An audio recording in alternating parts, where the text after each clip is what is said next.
Assalamualaikum warahmatullahi wabarakatuh. Saya Ahmad Aprinandi dengan NIM 502220048 dari kelas 3B Perbankan Syariah. Di sini saya akan menerangkan makalah tentang konsep teoritas tentang hak ibtikar fikih keuangan kontemporer. Baiklah,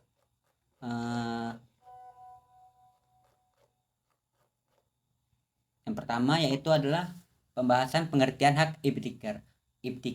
Hak berasal dari bahasa Arab yaitu al-haq yang berarti kepastian atau ketetapan. Hak juga berarti menetapkan atau menjelaskan. Hak juga berarti kebenaran. Ibtikar menurut bahasa berarti awal suatu atau permulaannya. Sementara menurut istilah pembahasan hak ibtikar secara sistematik tidak dijumpai dalam literatur fikih klasik. Karenanya, definisi dari tokoh-tokoh fikih klasik sangat sulit untuk diketahui. Dari beberapa penjelasan di atas dapat dipahami bahwa hak ibtikar termasuk dalam hak al-aini.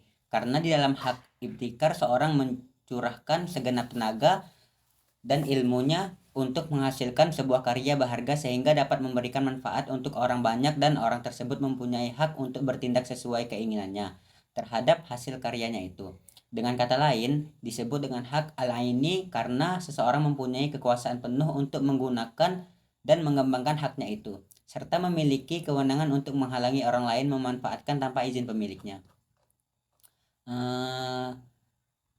Macam-macam hak ibtikar. Hak kekayaan intelektual atau bisa disebut dengan hak ibtikar tersebut dari hak ekonomi dan hak moral. Hak ekonomi adalah hak untuk mendapatkan manfaat ekonomi akan hak cipta serta produk yang terkait. Sedangkan hak moral adalah hak yang melekat pada diri pencipta atau pelaku yang dapat dihilangkan atau dihapus tanpa alasan apapun walaupun hak cipta atau hak terkait telah dialihkan. Lanjut, yaitu pandangan ulama tentang hak ibtikar. Ulama Syafi'iyah, Malikiyah, dan Hambaliyah berpendapat bahwa hasil pemikiran, ciptaan, dan kreasi seseorang termasuk harta. Karena menurut mereka harta tidak hanya bersifat materi tetapi juga bersifat manfaat. Para ulama fikih menyatakan bahwa ada 4 cara pemilikan harta yang diisyaratkan Islam diantaranya melalui penguasaan terhadap harta yang belum dimiliki seseorang atau lembaga hukum lainnya.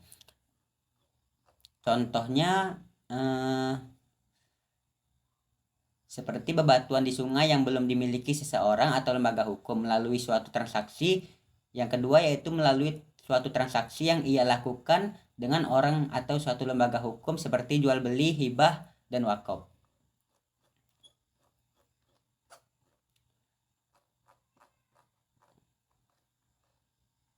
Lalu persoalan ibtikar ini bukan berarti sesuatu yang baru sama sekali, ia juga bisa berbentuk suatu penemuan sebagai perpanjangan atau pengembangan dari teori ilmu sebelumnya. Termasuk di dalamnya terjemah hasil pemikiran orang lain ke dalam bahasa asing. Dimasukkannya terjemah ke dalam ibtikar disebabkan adanya usaha dan kemampuan bahasa penerjemah untuk menyebarluaskan suatu karya ilmiah. Sekalipun pemikiran asalnya bukan berasal dari penerjemah. Adapun sumber hukum dan asas yang asasi dalam fikih Islam adalah Al-Quran dan hadis Nabi Shallallahu Alaihi Wasallam. Hukum yang demikian luas jangkauannya tentu harus mempunyai sifat yang fleksibel, sehingga dapat disesuaikan untuk segala tempat dan masa. Fleksibilitas hukum Al-Quran mengakui adanya segala jenis hukum, baik berupa hukum positif, moral, susila, dan adat kebiasaan. Asal tidak melanggar perintah dan larang-larangannya. Para ulama fikih sepakat menyatakan bahwa landasan hak cipta atau kreasi dalam fikih Islam adalah urf dan al-maslahah al-mursalah. Urf adalah suatu kebiasaan yang berlaku umum dalam suatu masyarakat, sedangkan al-maslahah al-mursalah merupakan suatu kemaslahatan yang tidak ditetapkan oleh ayat dan hadis tetapi juga tidak ditolak. Keduanya dijadikan dasar dalam menetapkan hukum hak ibtikar dalam fikih Islam selama tidak bertentangan dengan teks ayat Al-Quran maupun hadis. Di samping itu, hukum yang ditetapkan merupakan persoalan-persoalan duniawi.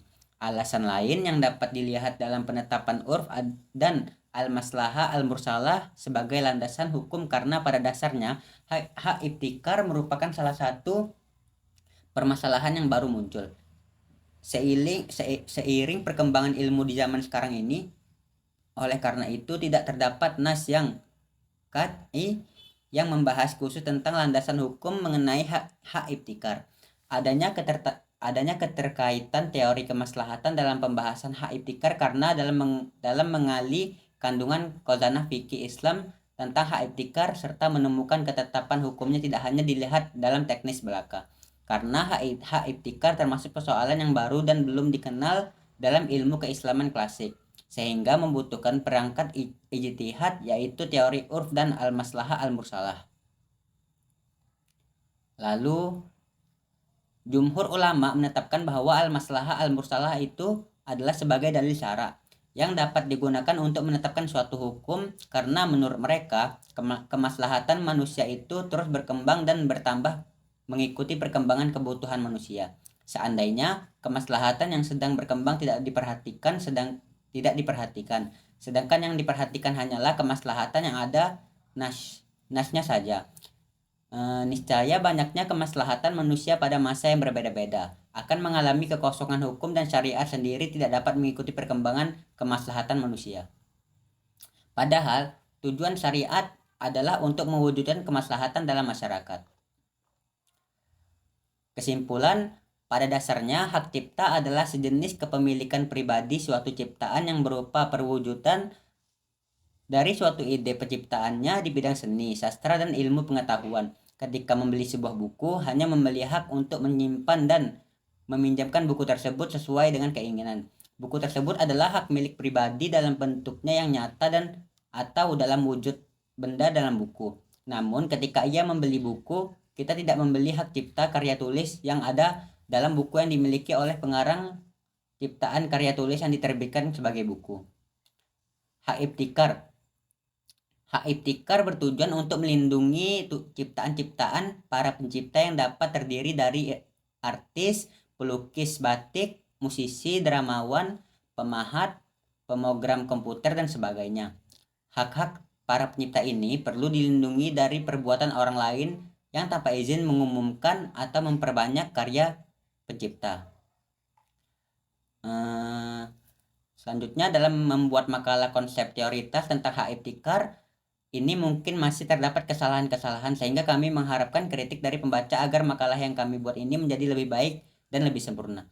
Sekian, terima kasih. Ada kurangnya mohon maaf. Wabillahi taufiq wal hidayah. Wassalamualaikum warahmatullahi wabarakatuh.